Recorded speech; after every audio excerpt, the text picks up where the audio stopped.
Welcome back to Embracing Singleness podcast. We are in our series, Breaking Soul Ties. I hope that you have been able to keep up.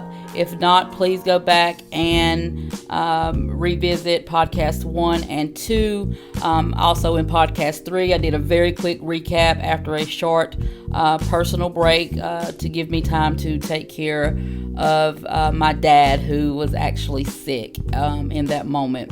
So in this podcast, we're going to cover breaking unhealthy soul ties and the effects of negative soul ties. So listen, negative soul ties can have a profound effect on our emotional and spiritual well-being.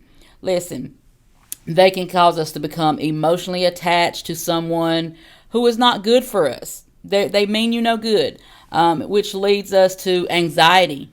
It leads us to depression, hopelessness, things of that nature. When you try to stay connected to something that is dead, you're not going to get any life out of it. But when you have a toxic soul tie, you will continue to take the little bit of energy that you have and you plug it in. It's like taking a radio or anything that needs power, your cell phone.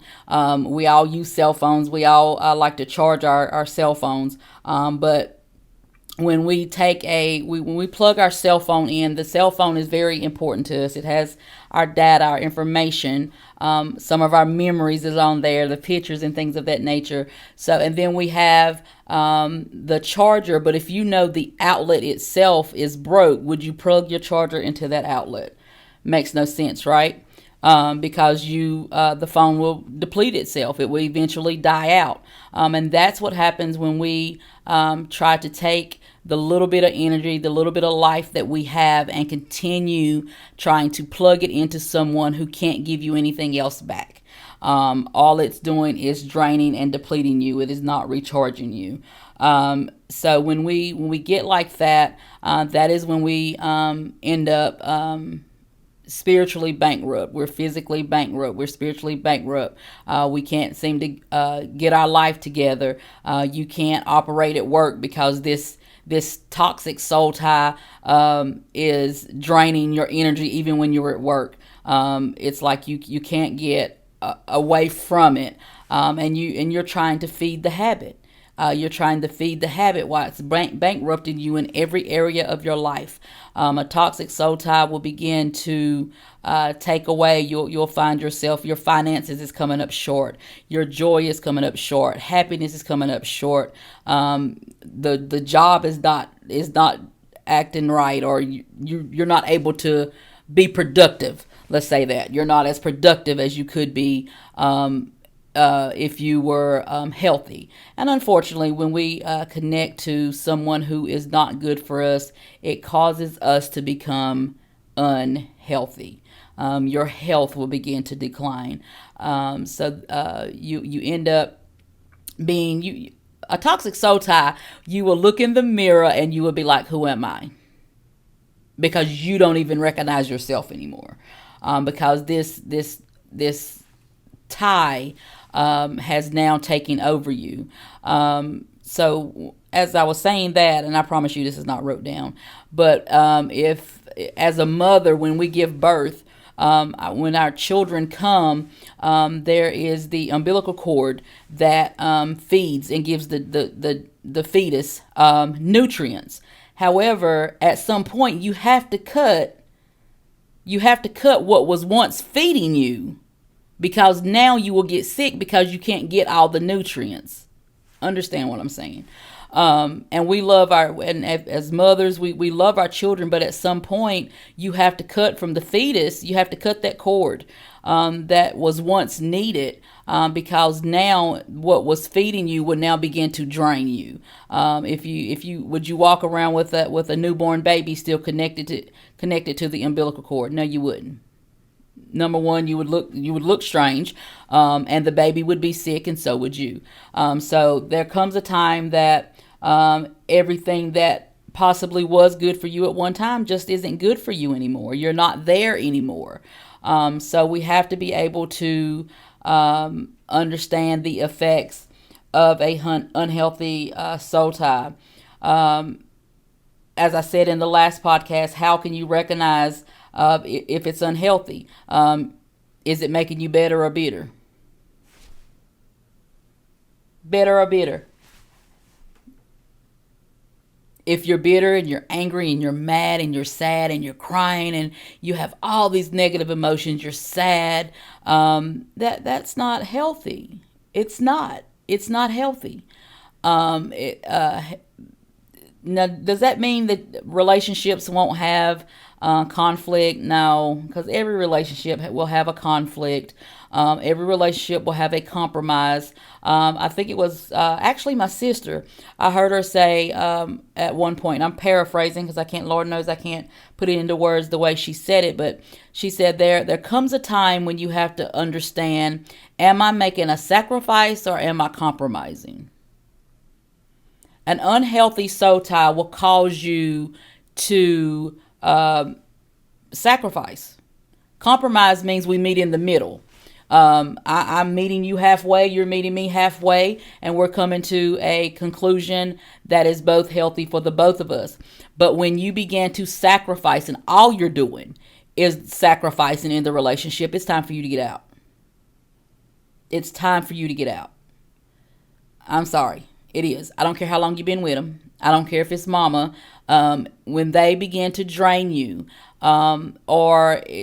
let's say, for example, you're trying to tell your testimony or what you've been through, and now they're in competition with you. Now they have to match what you've been through. Oh, well, I did this, and that it's not about you. It's not, and that sometimes that's what we need to say and we need to realize. However, growing up in the Christian faith, the religion teaches us that it is selfish of us to think of ourselves, and it is selfish for us not to pour into others. And it can be when you have now become a taker and you're not giving anything. Yeah, that's a little selfish, but there has to be some boundaries where you can say, now, wait a minute, I'm sacrificing all the time. I'm the only one working on this relationship, whether it's romantic, familiar, doesn't matter, platonic, it doesn't matter. If you're doing most of the grunt work, they mean you no good whatsoever. One of the things, week 4, I'm excited about week 4. I don't know why I'm so excited about week 4. But a preview is I'm going to be able to tell you or give you some strategies that will help you begin to break those soul ties. I think I said it before that once you recognize it, to break it, it is not easy. I promise you it's not easy. Depending on how long you've been in it, it's going to be a test. It's going to be a test, and you've got to get you a support system. Get you an accountability partner, somebody that you can be real with, but they can also be real with you. Yeah, we're not going to be Mace. And if you that saved, Mace was Puffy's hype man. We don't need a hype man. You need to get you someone that will hold you accountable, that can be that friend when you're having a bad moment, but also can speak life back into you, and can encourage you when you're in your weak moment, because you're going to have your weak moment. I'm sorry, when we get to that, I'm going to give you some things that's going to seem hard. So listen, the practical steps to breaking unhealthy soul ties. So let's cover it just a little bit. I'm just going to give some highlights on here. If you want to know, join our ministry call. I'm going to go in depth with it. The first thing you have to do is you have to recognize that you're in an unhealthy relationship. You're in an unhealthy soul tie, because you won't fix what you won't face. I'm going to say that again. You won't fix what you won't face. So sometimes to break a soul tie, you've got to be in reality. So many of us, and I am guilty of this also. So many of us can stay so long in a toxic soul tie because we're in love with the memory. We're in love with the memory. That person doesn't even exist anymore. The one that opened the car door for you, the one that thought the sun rose and shine in you, the one that wanted to help you do everything, has done cheated on you, betrayed you, embarrassed you, belittled you, all of that, and you're still stuck on the memory from 10 years ago. And that person's not even there. They're not there anymore. But you're in love with the memory. And the reality is you're getting drugged. I'm sorry. I told you it wasn't going to be easy. So the first thing is to be in reality. Yeah, I love you. And I heard someone say before, the hardest pill to swallow is to know that someone means the world to you and you mean nothing to them. Yeah, that's a hard pill to swallow. But that's reality. That is reality. And you can't break a toxic soul tie in la la land, because then you will begin to make excuses for them. Yeah, they hit on me, but I did this. Yes, they verbally abused me, but they don't know any better. Their mom talked to them that way. So why you don't know any better? What's your excuse? Just because they don't know better, you should know better. And if you're listening to me, guess what? God is now holding you accountable because you are now being taught, and you're just foolishly standing there in the same situation when you know you need to get out of it. So if you're one of those that was like me, God, give me a sign. This is your sign. Get out of it. Get out of it. Recognize. You have to recognize you're in it. You have to, then you need to find you a support group, just like an addict. An addict, once they realize they are an addict and that they cannot control this substance, the substance is now controlling them. You recognize that you have a problem, and then you need to seek help. You need to seek help. Are you in a ministry that's growing? Are you in a ministry that is speaking Bible? Are you in a ministry that is real? I know at Exalted Word Ministries, we hear people say all the time, this is a real church with real members dealing with real life issues. Find you one of them. Find you one of them. And then you need to go to someone that you can trust, someone that has been where you're at and know how to get over it. So that you can now begin to detox. Yes, I know I keep sounding like I'm talking about an addict, but guess what, baby? You're stuck on it. So you're an addict. Yes, you can be addicted to love. I remember in college doing a thesis on addiction. I was actually taking a substance abuse class for my human resource degree. And I did, and we had to pick a substance talking about addiction, and I did love addiction because we can be addicted to finding love. We can be addicted to the feeling of love. That first love, you're on cloud nine. There's nothing better than this person. I told my children before when they started dating, I said, babies, listen. When you start getting that tingly feeling, that is not love. That is your common sense leaving your body. So now I'm going to tell you the same thing. So get in a support group. Go to, when I say support group, because I'm talking to saved people. Because if you're on this, then I'm going to assume that you're saved, embracing singleness. And if you're not saved, please call me, find me, let me introduce you to this God that we serve. But get you someone that you can talk to, that you can be real with. This next section, listen, this next part, I just look this way. Delete everything. Delete it. delete the text, delete the phone call, delete the contact, delete the pictures, delete whatever you have of that relationship. You have to delete it. Why delete it? Some people will say, well, that's just memories. When people are dead and gone, all we have is memories. Unless you are on here and you are in the last stages of dementia, there's nothing wrong with your mind.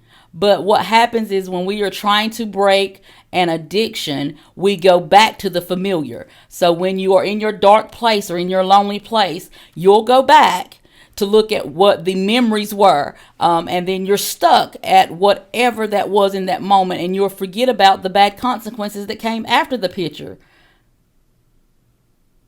I know people say a picture is worth 1,000 words. It really ain't. Because you can pretend for 10 seconds till the camera snaps. What's going on behind the scenes? What happened after you took the picture? What happened the week after? What happened right before? What type of argument was you in before? So our text messages, because how many of us really keep bad text messages? How many of us save the arguments? Most of us don't. Most of us don't. We save the good times. We save the little videos. We save the laughter and those type of things. There's nothing wrong with saying that, yeah, we had good times, but when the bad times outweigh the good times, you got to cut it loose. So it's just like if you're dealing with a crack addict. You don't keep the crack cocaine in a little baggie and put it on your desk and say, well, I'm going to come back and visit it. No, because if you go back and visit it and you play with that thing long enough, guess what? You're going to call it. You're going to eventually use it. You're going to dial that phone number. You're going to say the right words to get them back into your presence. So yeah, I'm sorry. Delete it. Here's another biggie. Until you heal, disconnect from social media. Social media is a way for you. Yes, it can be good and it also can be bad, but it's a way for you to keep up with somebody that may not want you keeping up with them. Well, let me go over here and see what they're doing. Let me see what they're posting. No, that's you feeding your habit, and you've got to stop. I don't mean just shut it down for a moment. Delete it. Delete it. What I do, and I've done it before, is come off of everything, because during this time you're going to have to get into a relationship with Christ where that you can hear Him and only Him. You've got to, and I know that for me, when I was trying to break a soul tie, I had to check the people that was around in my circle. Don't come back and tell me what they're doing. If they're posting about me, let them post. If they can't say it to me, I don't care. And if you continue to come back and bring me stuff back and forth, then that lets me know I need to cut you off. Because now you're trying to feed my habit, what I'm trying to break free of. So are you really my friend?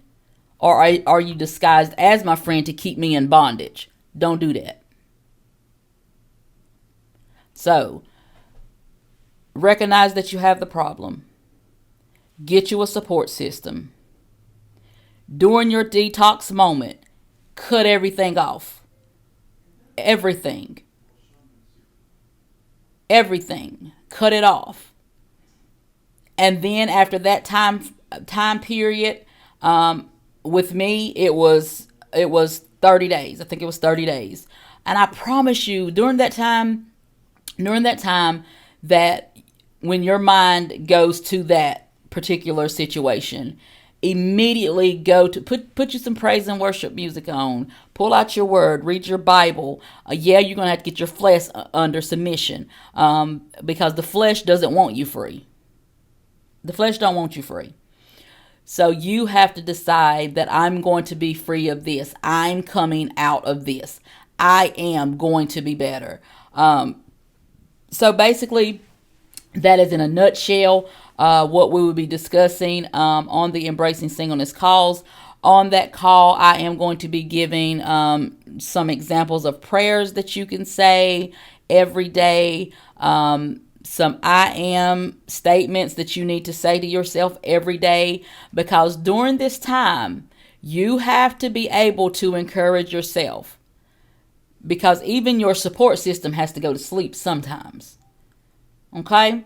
So, please, please, please jump on the Embracing Singleness calls, because we're really going to dig deep. We're going to dig deep into this.